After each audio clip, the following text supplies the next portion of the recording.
When you're staring at a pile of quotes for a robot mower and wondering whether you're about to spend a small fortune on something that will just sit in the garage, that hesitation is totally understandable.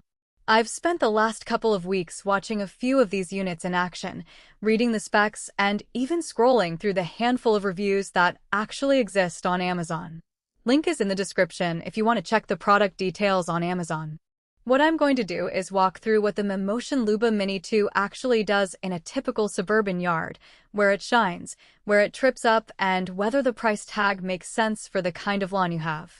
First off, the LUBA Mini 2 is marketed as a compact, all-weather robot mower that comes with its own little garage you can mount on a wall. That garage is more than a fancy storage box. It's where the mower docks to charge, and it also serves as a protective shield when you're not using it. For anyone who lives in a neighborhood with strict HOA rules about visible equipment, that can be a real peace-of-mind factor.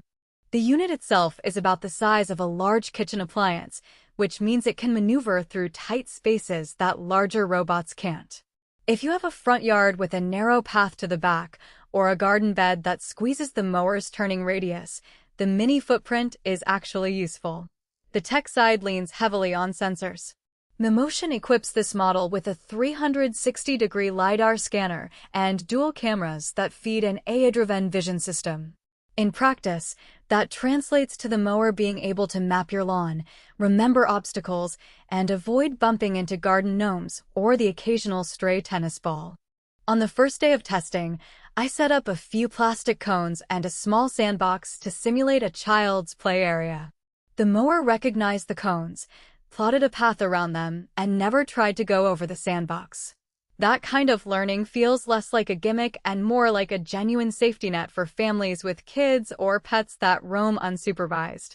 Cutting performance is where the rubber meets the grass.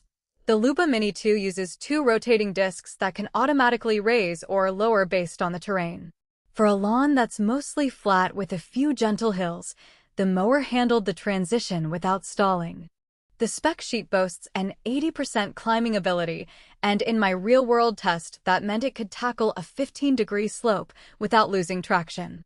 However, if you have a truly steep backyard, think more than a 20-degree incline or a series of ridges, you'll start to notice the mower slowing down, and the disc height adjustment can become a little jittery. It's not a deal-breaker, but it's something to keep in mind if your property isn't level. Battery management is another selling point.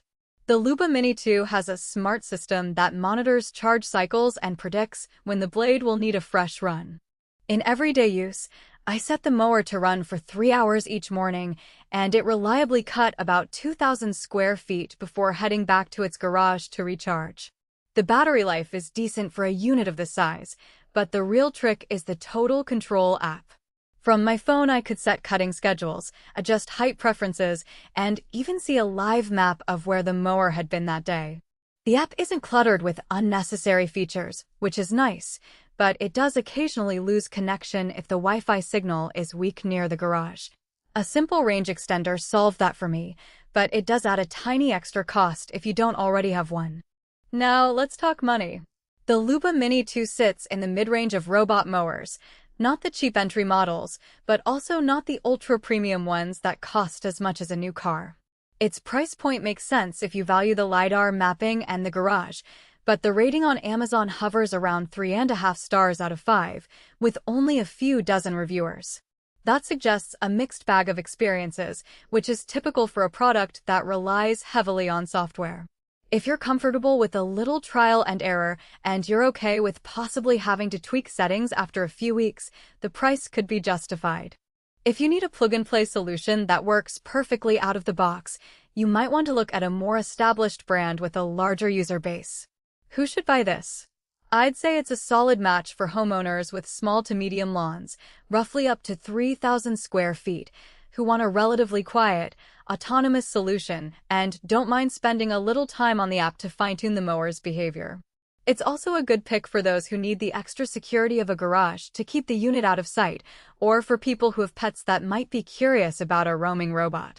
On the flip side, if your yard is over 4,000 square feet, has steep hills,